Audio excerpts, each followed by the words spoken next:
I'm really grateful that I was able to make it this afternoon and be with you to talk about marketing and branding. Alam ko, di ba, when we talk about marketing and branding, parang, okay, parang usually in my experience as a marketer, it's usually an afterthought. Marketing kasi para siyang, lalo na kapag nagtatrabaho ko sa isang corporate company, usually the parang argument is gastos lang yan. But I would like to, as a marketer also, I would like to tell you that marketing is as important as your operations. Because what would your product do or what would your product achieve kung hindi naman siya na distribute na maayos? It's not properly marketed, it's not properly sent out there for people to know. So again, that's one of my key points this afternoon. We have to think about marketing also when it comes to your businesses, when it comes to your product. Hindi siya afterthought, hindi siya by the way. You have to also focus on your marketing efforts. So yun, with that being said, let me first define what marketing is all about. I'm sure you've heard about it. Mga entrepreneurs kayo, alam nyo na basically kung ano yung marketing. But I really like this definition of marketing. So marketing is simply put, putting the right product or service in case you are selling a service. So it's putting the right product or service in the right place. Those are the key terms. In the right product, in the right place, at the right time, and at the right price. So pag binasa mo siya, parang, okay, parang mabilis. But in reality, it's not. Because you're considering 4 elements there. You have the product, you have the place or your distribution, you have your price, and you have, of course, your timing. Pwede kasing, kunyari, as case study, parang maglo-launch ka, okay, may right product ka, etc. But, nilaunch mo siya at a right time. So that destroys your product or your proposition entirely just because you launched it at the wrong time. So critical, very critical yung 4 elements na yan. One cannot go without the other. It has to strike a balance yung 4 elements na yan. And I'll explain that to you later on as we go along. So, with that being said, sa marketing, di ba sinabi ko nga kanina, usually it's a by the way. When I talk to people naman kasi, kaya siya minsan by the way or an afterthought. Kasi sa totoong buhay, they don't really know how to approach marketing. Parang na-intimidate sila what marketing is all about. Actually, when I talk to people and when I search the internet also, ito yung mga usual challenges na encounter ng mga people when it comes to marketing or ng mga entrepreneurs when it comes to marketing. So, challenge number 1, they don't really know who to actually talk to. Parang sino ba dapat yung kinakausap ko? Because marketing is all about communication. So, sino ba dapat yung kinakausap ko? That's one challenge. Number 2, understanding what marketing tasks are important. Do I promote online? Do I put a billboard up there para ma-promote yung product ko? Yun, those are challenges. And to go hand in hand with that, allocating budget is also a challenge. Kasi I would understand marketers or small, lalo na tayo mga entrepreneurs, we don't really have much budget when it comes to our marketing efforts. Usually, ako dati nagbenta din ako sa Instagram ng mga makeup. Parang wala ako masyadong money or funds for marketing. So, pinapatulan ko lahat ng free. Facebook, Twitter, email, lahat yan. Because, really, wala. I'm a small, that's the reality. I'm an entrepreneur and I don't really have funds for marketing. Pero, that doesn't have to be the limitation. It doesn't have to end there. It's a matter of using these platforms effectively para ma-promote mo yung product or service mo.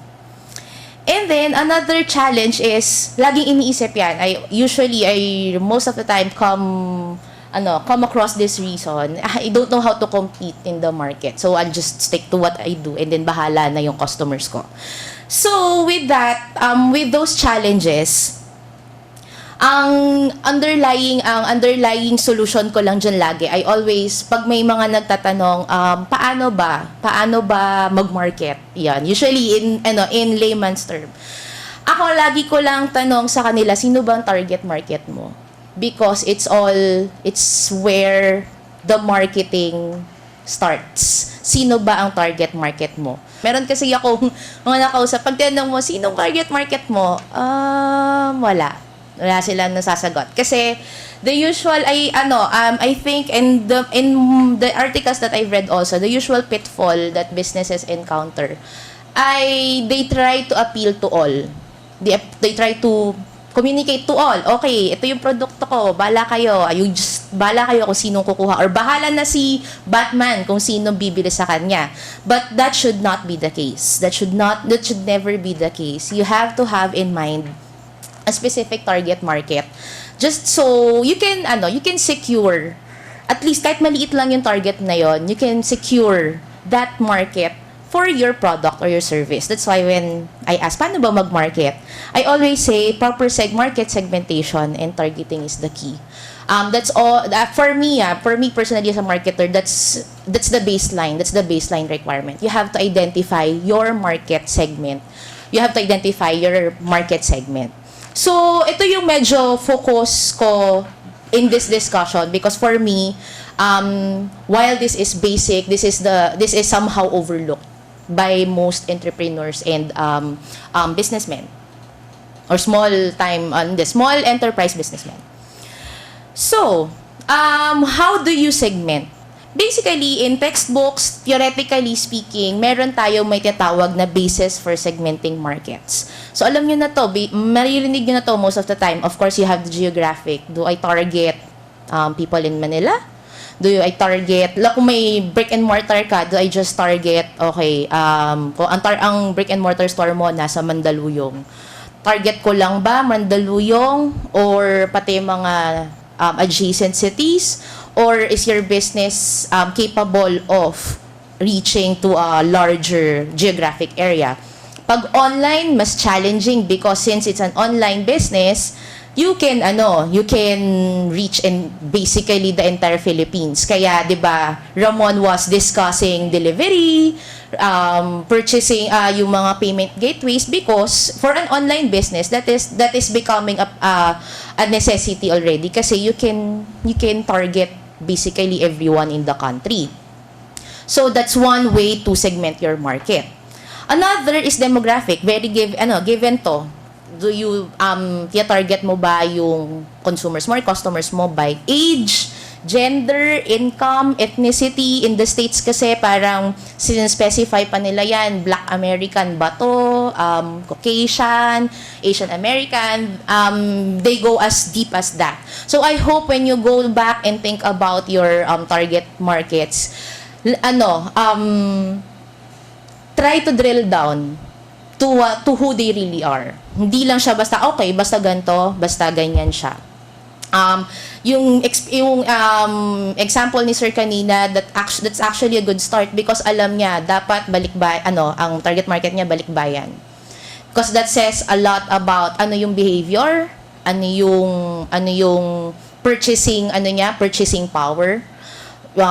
Sinabi niya rin, professionals may kakayahan. That's why I asked, may kakayahan in terms of what? Because that says a lot about what that person or that target market is capable of.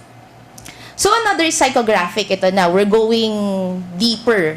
So kung kanina medyo surface, geographic, demographic, age, gender, ito you tap into the personality, the motives, the lifestyles, and geodemographic meaning in a community. Ano ba yung kaugalian in this community?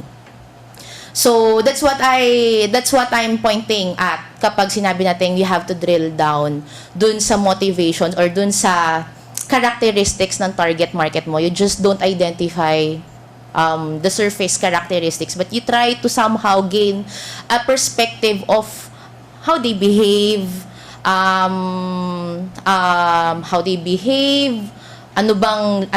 routine nila everyday, because that will dictate paano ako magpo-promote, magkano dapat yung presyo ko. Pag itong target market ko, dapat ganito lang yung price level ko, because if I go any higher, they can't afford it. So you see how everything springs from the knowledge of your target market. And then, of course, other basis for segmenting markets that are used is you have the benefit segmentation. Kunyari, in a product, di ba, in a product kasi maraming maraming benefits. Minsan pwedeng for one, it's used for convenience. For another, it's used dahil dun talaga sa function niya. So you can segment your target market based on how they perceive your product. And then lastly, last base for segmenting markets is your usage rate. Usage rate meaning the amount of product bought or consumed. Are they first-time users? Are they heavy users? Are they once a time, once or twice lang bumibisita sa restaurant mo or sa site mo? You can segment them para you can try to come up with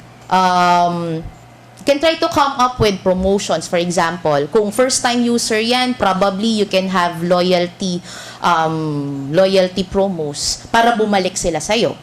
Kapag heavy user yan, probably discount card para lang ma-encourage silang bumalik ng mabalik. Those are some examples on how the knowledge of your market segment can translate to an effective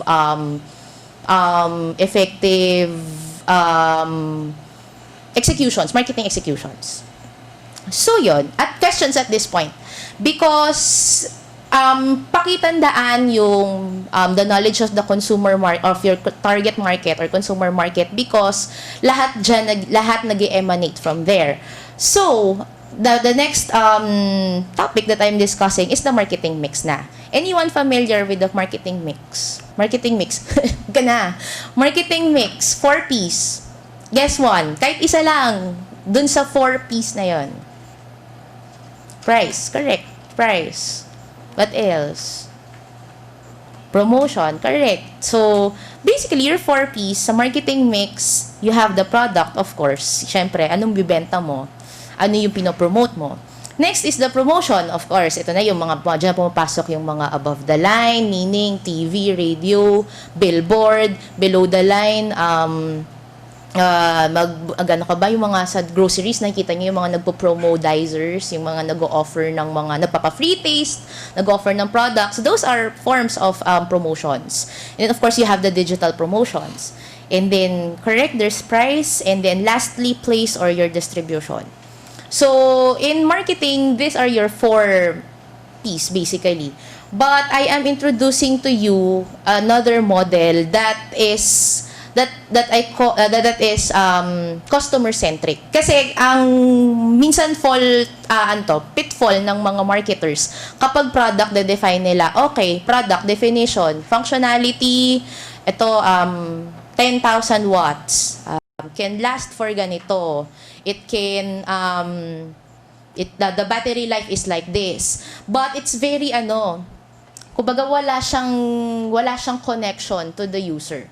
So I'm introducing a model which we will call the SIVA model. SIVA model, basically it uses the 4 Ps framework, pero papalitan lang natin yung terms and try natin na gawin siyang mas customer centric. So for product, there's your solution. Di ba kanina sabi ko, pagdating sa product, minsan dinedefine natin siya sa specifications. Battery life, watts, gaano katagal ito gumagana, etc. In terms of garments, yung measurement, etc. Pero pag ginawa natin siyang solution, what does your product or service try to address? Anong customer need? That's why kita nyo yung kaibahan ng perspective from a marketer perspective na ito yung produkto ko. Now you try to fit that into the need of your customer. Okay, kung 1,000 watts, kanyari 12 hours battery life, anong need kaya yung na-address niya? Siguro kasi on the go, yung taong yon, nagbibiyahe siya ng matagal na matagal, so he needs a longer battery life ng cellphone, for example. So, that your functionality is translated into something that's customer-centric. Gets po ba? Gets po ba yun? So, basically, yun. That's for the solution. And then, for promotion, there's information. Kasi ang tendency din natin as owners or business owners, entrepreneurs, binobombard lang natin ng information yung mga tao. Parang, okay, ito po siya, ito po yung produkto ko, blah, blah, blah, blah, blah. But wala tayong consciousness. Ito ba yung information na kailangan nung customer ko or ng clients ko or ng buyers ko? So, that's for the information. The ultimate goal of the information is to provide relevant information to the customer when they need it. And dapat na foresee natin, okay, at this point in time, ito yung kailangan niyang information. Magre-research pa lang siya. So, you engage in blog marketing, kunyari. Kasi kung magre-research siya, dapat meron siyang makitang article, site, or sightings online about you. So, pag nakabili na siya, so meron ka ding review. Kasi 'di ba that's a form of marketing. Kapag nakabili na siya at na-delight siya dun sa product mo, you have siguro an account in kung kunyari ikaw ay isang hotel. Nakapunta na siya sa hotel mo. So you have to have a review account in place sa TripAdvisor. May account ka sa TripAdvisor or whatever. Because that's an information na para sa mga susunod naman na visitors ng site mo. Yun. And then marketing din yun for you because you don't do anything, you let your visitors or your past clients speak about you. And then next you have the price. Aminin natin as business owners kapag nagko-compute tayo ng price, usually, ito yung nagastos ko, ito yung capital ko, may markup ako, ito yung presyo ko. But we sometimes, ito yung pitfall din, dahil sa sobrang focus natin on what we will earn, we fail to see, ito pa ba yung value nung produkto ko as perceived by my customers. Kanyari, for a ring, okay, dahil gawa siya sa gold, ito yung capital ko, etc., it's 5,000.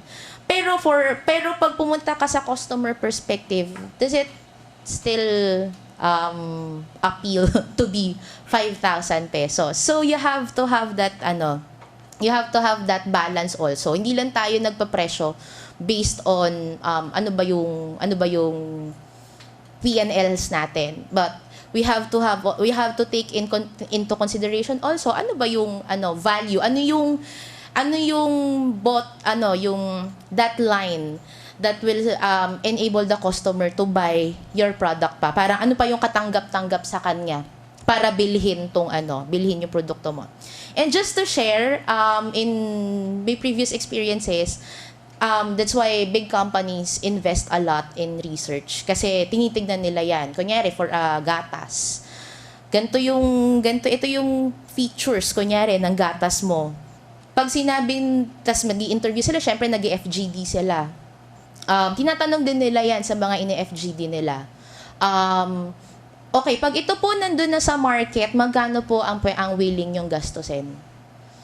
I'm not telling din naman it's good na kung we'll have that kind of exercise for our products kahit pa small business tayo. But you see the importance of looking at the customer's perspective when it comes to price also. Yun. And then lastly, of course, for place, access. So, hindi na lang siya basta-basta distribution. Kunyari, ako, retailer ako ng bag. May brick and mortar ako sa Mega Mall. Hindi na lang siya basta ganon. Access means that you have to have your product or service available when and where your customers need it. Kunyari, retailer ako ng bag. May brick and mortar ako sa Mega Mall. Syempre, ang covered lang ng brick and mortar stores ko, yung mga nandun lang or yung mga willing dumayo sa Mega Mall just to buy my bag. So, ang gagawin ko, why can't I put up a site para kahit hindi yung nasa geographical vicinity ko ang matarget ko din yung mga iba pa. So that's what very simplistic example, pero yun yung this element is trying to point out, that you make your product available to those who might want your product wherever they are and whenever they want it. So yun, just a rundown. Ito yung technical definitions nila. So for solution, define your offering by needs addressed, not by features, not by function or technological superiority. Yun. Basically, that's what my example is kanina. And then next, for information, provide relevant information to the customer at every stage of the purchase journey. So, purchase journey meaning from research to scouting to the actual buying and post purchase. Lahat dapat meron tayong information. For example, another example, nakabili na ako ng cellphone. Sana meron tayong warranty, link, whatever, just so kapag may problemang nangyari, you can just go to that site and look for information. That's another example for that. And then, next is value. So, set price based on the value of the product and or service that is offered to the consumer. And lastly, the access. Give consumers access to the product or service when and where they want it integrated. Or integrated cross-channel platform. So, ito yung sinasabi ko na you have a brick and mortar, yet you have an online store. Probably, meron kang pop-up stores and somewhere else. Yun yung tinatawag nating integrated cross-channel platforms. You make your product or service available when the customers want it and where they want it and where they need it. So, yun. So, recap ko lang, we have discussed so far the target market, which kapag na-target mo na yung market mo or na-identify mo na yung target market mo, you go to identifying or coming up with your marketing mix. An insight lang on the marketing mix, it's very important na dapat balanced sila. Hindi dapat nauuna or naiiwan yung isa dun sa marketing mix. Kasi kapag hindi yan balanced, your kumbaga marketing plan or your marketing strategy will most likely fail because you weren't able to achieve the intended mix or the intended balance for your marketing mix. Give you an example. Kunyari, may product ako. Ang product ko kunyari ay power bank. Power bank. And then power bank niya may certain specifications. Ganito siya, ganito yung mAh, etc., etc. But then, yung price ko, for example, masyado palang mahal. Masyadong mahal for that specification. Tapos, ang distribution ko lang online. Tapos, yung information pa, hindi widely spread. So, you see the failure na ma-integrate itong four elements na to into an integrated plan because hindi well weaved or woven, hindi well woven yung elements ng marketing mix. An example, ito, based on experience, an example of a well-defined or a well-woven marketing mix. You have a product. Sabihin natin ang product ko ay watch. Okay. Tapos yung watch na yon, ang target market ko ay women. Women, professional women, may purchasing capacity. So, with that target market in mind, at ito yung product ko, magkano dapat yung watch ko? So, knowing that my target market are professional women, probably mga office women yan or mga entrepreneurs just like us. Siguro yung pwede kong pricing dyan, basta kaya dun sa salary nila. So, I have an idea. I won't na lang numbers. Pero, the concept is dapat abot nila dun sa sweldo nila because that's my target market. So you have the product, you have the price na. Ngayon, dahil ano to, mga professional women to, probably wala silang time mag-mall. Kasi yung paglabasan na, pag-uwian na, yung mall minsan sarado na kapag sobrang busy tong women na to. Saan? So, saan mo siya, sa ano yung pwede mong distribution or access for them? Online. That's one. Kasi wala silang time mamili. Probably ang time lang na nila mamili weekends. So, or mag-shop sila weekends lang, per weekdays wala. So, probably okay, sige. Ang sound strategy dyan for now, online muna tayo. Tignan muna natin kung mag-a-appeal yung watch dun sa target market at this price, at this access point. Yun. And then, information. Okay, so dahil nga hindi nakapag-shopping, malamang hindi din sila nakakanood ng TV kasi busy yan, etc. Hindi yan nakakanood. Siguro kung nakakanood lang yan lunchtime sa office. Saan ako dapat maglagay ng information for them? Kung hindi sila nakakanood ng TV. Social media. Commercials in social media. Correct, that's online din. Because, 'di ba? Kasi alam naman natin na na hindi sila nakakanood. Probably magda-drive lang yan. Siguro kung magpe-place ka ng commercials probably sa radio at a certain time kasi kung kailan yan uuwi, nagko-commute, magda-drive pa uwi. 'Yun. And a bulk of your information would go to your online efforts kasi nandun sila. So you see how the flow from your knowledge of the target market and then to the marketing mixes integrate. Kasi na-identify mo yung behavior ng target market mo at na-take into consideration mo siya dito sa marketing mix mo. I can tell you more examples pero maubusan tayo ng time, may mga iba pa tayong i-discuss. So, with that in mind, kunyari, na-identify mo na yung marketing mix mo na gano'n. So, you have the product, or in our case, the SIVA model, the solution, what need you're trying to address, the information, the value, the access. So, with that in mind, you now develop your positioning. Okay, your positioning, the technical definition of positioning is developing a specific marketing mix to influence potential customers' perception of a product, service, or brand. So now, dahil na-integrate mo na yung product mix mo, ano na yung overall identity mo as a product or a service? Are you a kunyari ako si Walmart, am I a I'm a bargain supermarket? That's my positioning. If you compare me to SNR, ay kitang-kita mo yung yung delineation. Because yun yung important. That's why kita niyo yung flow from the target market to the marketing mix and the positioning. Kasi that's how you build an identity to your product or service. Kapag na-position mo na yung sarili mo dun sa position na yon in the market, you maintain your position there. Ganun kasi yung psychology ng mga consumers natin. Whatever comes to mind first, yun na yun. Kaya di ba mga successful examples dyan, pag bumili ka sa tindahan, pabili po ng Colgate, pabili po ng Pampers, ganon. Hindi na yung product, synonymous na yung brand mo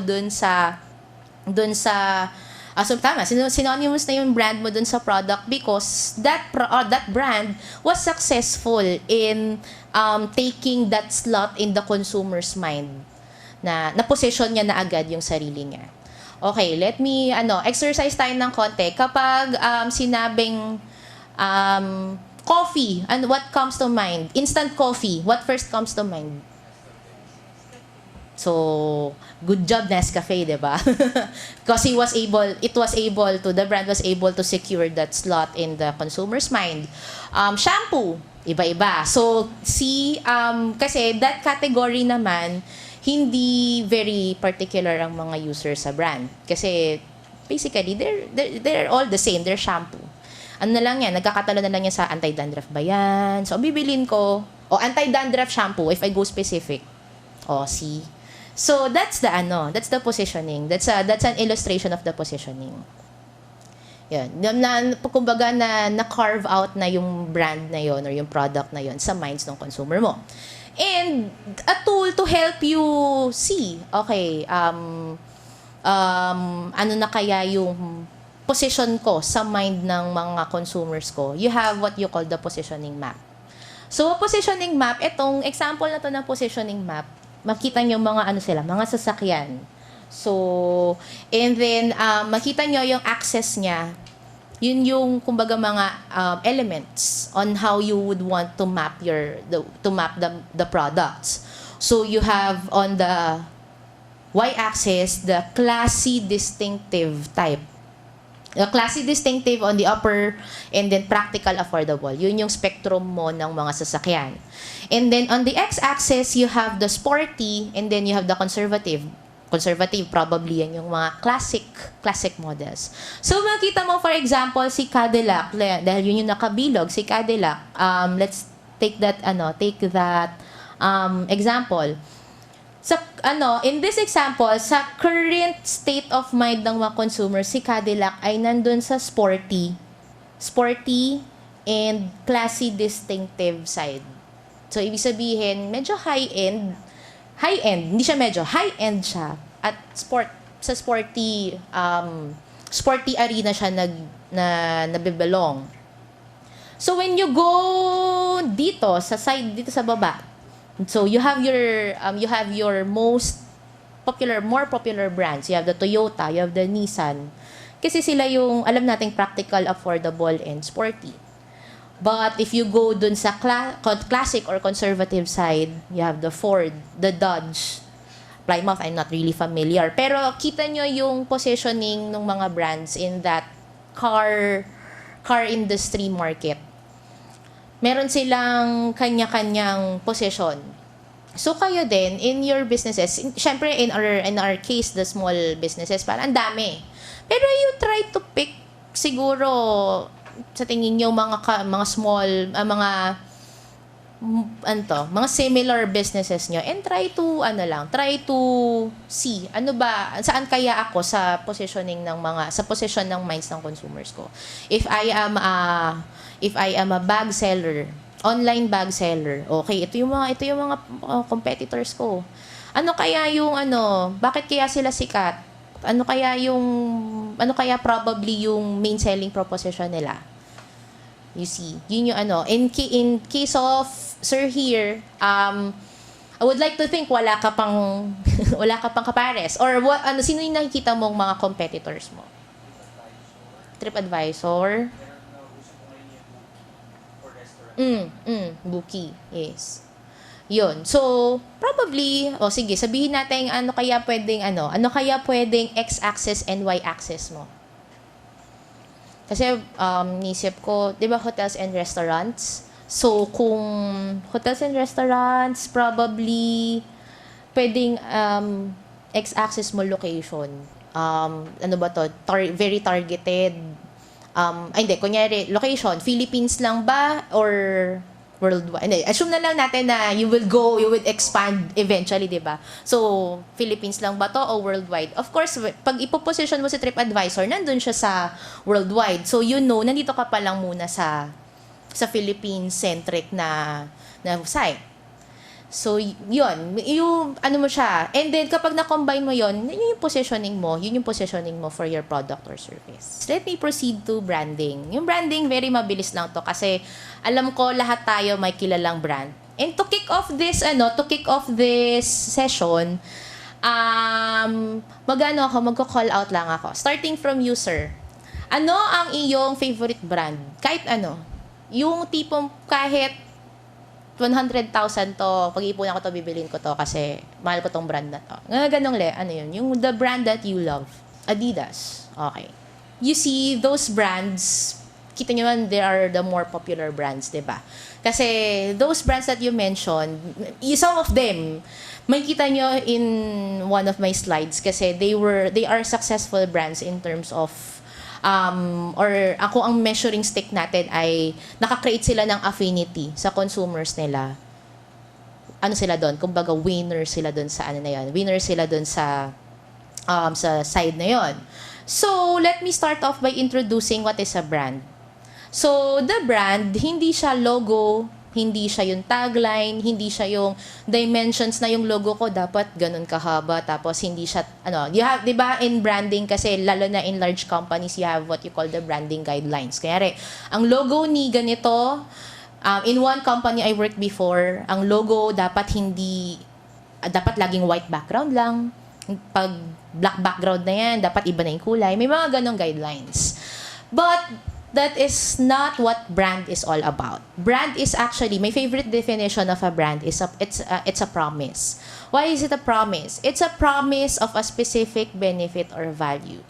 So when you say Adidas or Nike, it's about helping me. Ang promise nila, helping me to keep up with my very active lifestyle. Yun yung promise niya for me. Diba? And then, it's a promise that is meaningful and relevant to the user. And then, of course, it's very important that your promise is different from your competition.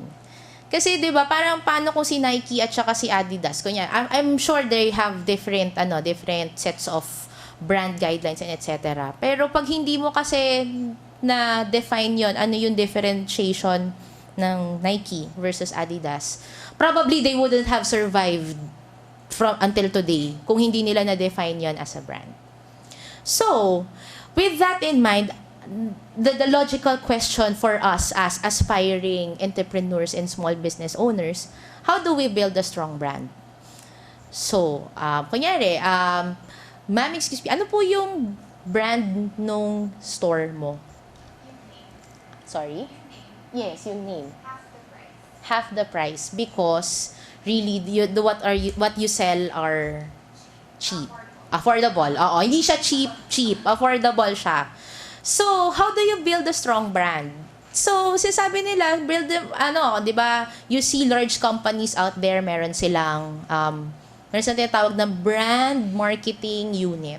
Kasi brand is really important because kung ano yung brand mo, that says a lot about what your product is. 'Di ba? Meaning natin kapag branded, mahal, kunyari, bibilhin natin 'yan kasi we believe in its quality. Pero pag sinabing China siya, ay, teka lang, ayoko siya kasi pangit. So, nakita nyo yung power of a brand. It basically dictates kung ano yung quality ng product mo. That's why it's very important for us to remember na there's no shortcut in building a brand. So the only way to build a strong brand is to create and sell products or services that delight the customers. Take note of the keyword delight. Hindi lang siya satisfaction kasi that's expected of you eh. Parang, okay, pag binili niya tong product na to, tapos na-satisfy siya dun sa need niya, probably, yes, matatandaan ka niya, pero forgettable ka. Ako as a marketer, forgettable yung mga ganun kapag nasa-satisfy mo lang yung needs nung market mo. But if you delight them, meaning the product or the service that you provided went over expectations. Talagang natuwa sila. Kasi yung expectations nila, kunyari ito lang, tapos you delivered this. And that's delight for the customer. And that is the way to build a strong brand. You delight them. Kasi, di ba, when pagtuwang-tuwa, kunyari, General Luna, example, General Luna, doon tayo lalayo. Ganda tayo sa film.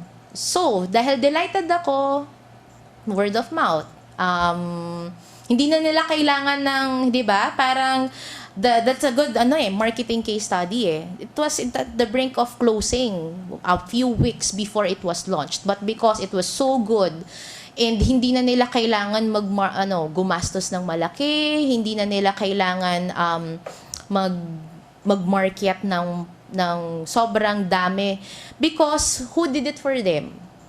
The viewers, sila na yung nag-serve as evangelizers ng movie.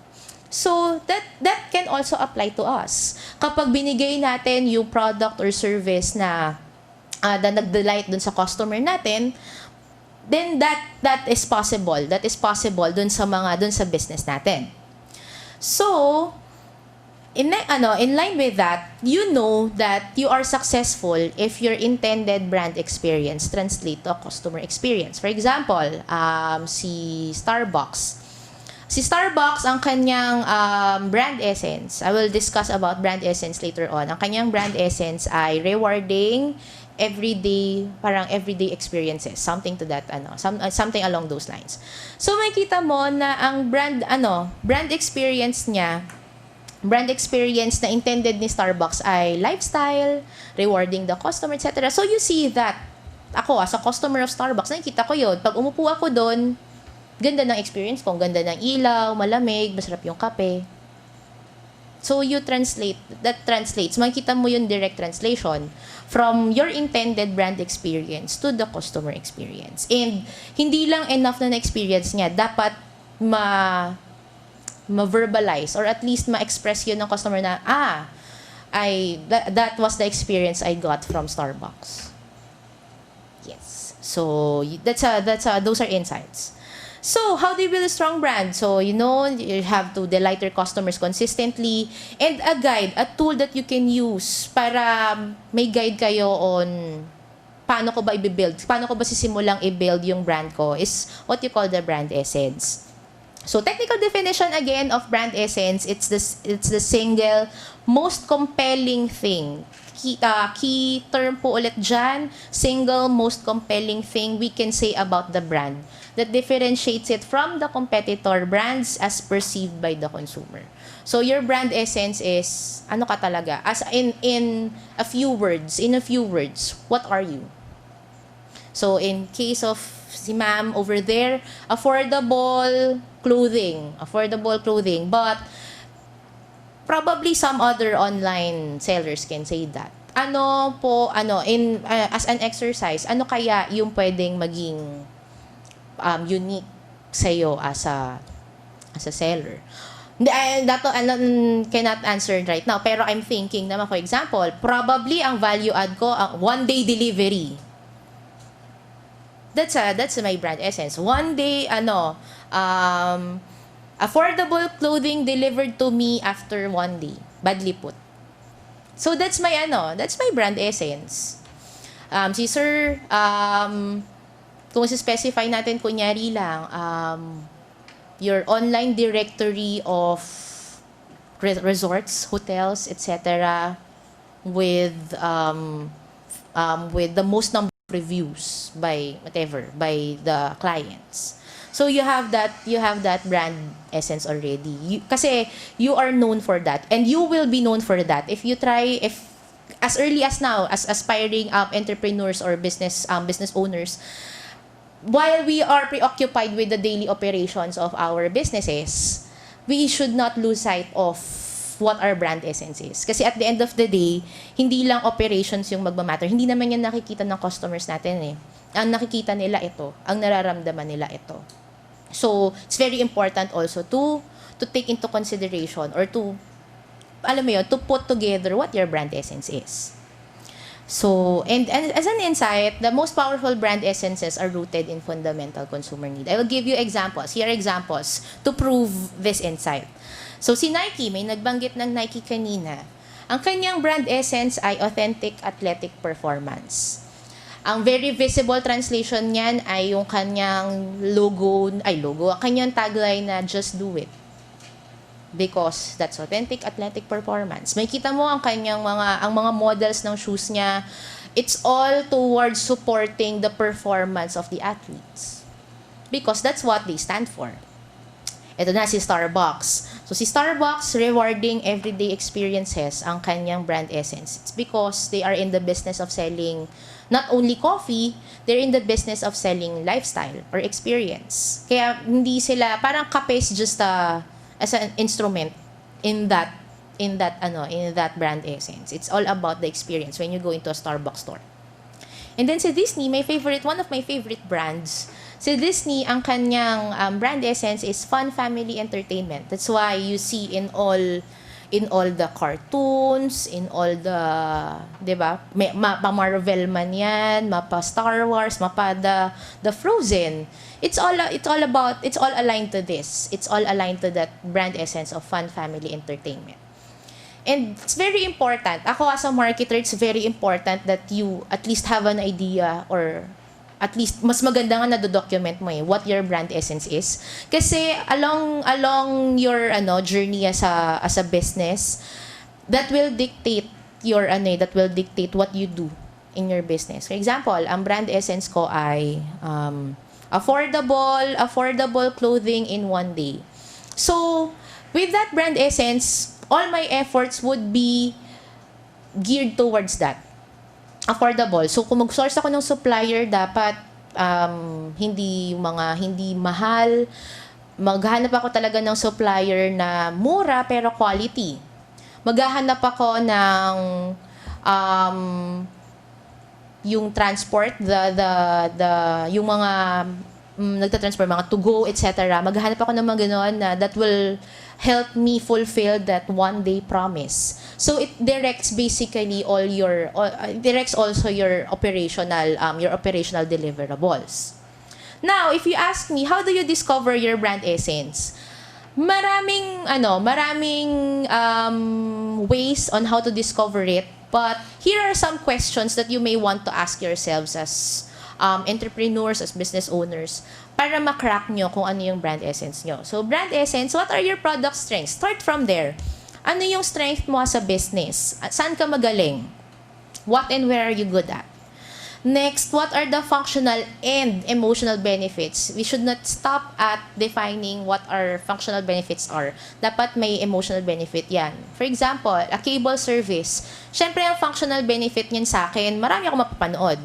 Pero ano yung emotional benefit ng marami akong napapanood na channels? So, the emotional benefit is that it provides me relaxation and relief. So, that's that they have to go hand in hand. Hindi dapat nagsa-stop at identifying, okay, dahil marami siya napapanood na channel. Ano yung napoprovide niya apart from being able to provide that wide range of channels? Next, what does your product or service stand for? Do you stand for example, si Disney, so fun, family entertainment, it stands for that. And it's visible sa lahat ng mga produktong nire-release nila, mapa Disneyland, mapa movies, etc. What problem does my company, product, or service aim to solve? At the end of the day, your brand is not about the functions, it's about emotions. So, kunyari, hindi na ako lalayo. Example is ABS-CBN. Yes, we have the teleseries, etc. But at the end of the day, we stand for public service. So that goes hand in hand with our brand. So our consumers perceive us to be an institution na malalapitan mo kapag may kailangan ka, because kasama sa brand namin ay public service. So, may ganong mix and match. It's about what you can provide and what emotional benefit you can provide. So, ito lang, guidelines lang, very quickly. Ingredients of a strong brand essence. How do you know that your brand essence is already strong? Number 1, it should be single-minded. Pag sinabi mong affordable clothing in one day's time, dapat yun lang yun. Wala ka nang ibang sinasabi. Number 2, it should be unique. Alam ko na minsan ang mga parang nasa industry tayo na very saturated. But I'm sure we can find a way kung paano natin pwedeng i-differentiate yung products natin or yung services natin to other players out there. And then your brand essence also has to be experiential. Experiential in a sense na hindi siya okay, ito na ako. Ito yung product ko, tapos na. It has to be more than that. That's why I keep hammering on emotions. I keep hammering on what the emotional benefit is, because yun yung na-experience. Yun yung nakukuha ng consumers natin from consuming the product or the service. And then, you have a strong brand essence if it's consistently delivered. Kapag pumalya, kunyari yung one affordable clothing, naging 2 days yung delivery, okay, may tama yung brand essence natin doon. So the key is you have to deliver it consistently. And then lastly, authentic. Authentic meaning kapani-paniwala naman yung brand essence mo. So, 'di ba? Parang very crude example, you're selling watches pero ang brand essence mo something to do with jewel. Malayo na nga jewelry eh. Pero something to do with luxury. Kailangan ma-connect mo yon. Kasi pag hindi mo na-connect yun, hindi ka na authentic dun sa brand mo. Okay? And then to close this presentation, what makes a great brand? So a great brand, think about the brands that you mentioned a while ago. There's Fender, Nike, Apple. A great brand offer different and better products and services. It tells a story that connect and engage. It communicates a big idea consistently over time. It has strong icons and images. Case in point is Nike. Kaya malakas yung check icon niyang ganon. It was established over the years. And then, another point is that it creates loyalty beyond reason. Lalayo, hindi na ako lalayo din ng example. Kanina, may mga kausap ako doon na nagla-launch yung mga solid kapamilya. Why do you think there are solid kapamilyas out there? It's because, hindi ko pinagmamayabang yung company namin. Pero, as an example, in 60 years of being in the industry, na-nurture na namin, we have nurtured that affinity to our audience na parang kahit ano pang lumabas sa competitors, meron kaming solid fan base. And for us, that is the aspiration. As business owners, as entrepreneurs, that is the aspiration. Na maliit man yung business natin, may magka-brand tayo, magkaroon tayo ng that branding that will stick throughout generations, hopefully, di ba? And, so, yung mga na-mention nyo kanina, ito ay very quick info.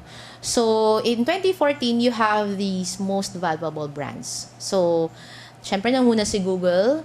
Now, the-throne niya si Apple, which was the number 1 in the previous year. So, kung makikita nyo yung line-up ng brands dito, Google, Apple, IBM, Microsoft, McDo, Coca-Cola, Visa, AT&T, Marlboro, Amazon, they were, and then you go back to this checklist, basically, they're all this. So, with that being said, sa akin lang, again, I drive to that point na, please, don't make marketing and branding an afterthought as you run your businesses. They should be an integral part as you go along in your business journey. And with that, I end my presentation. Thank you very much for having me.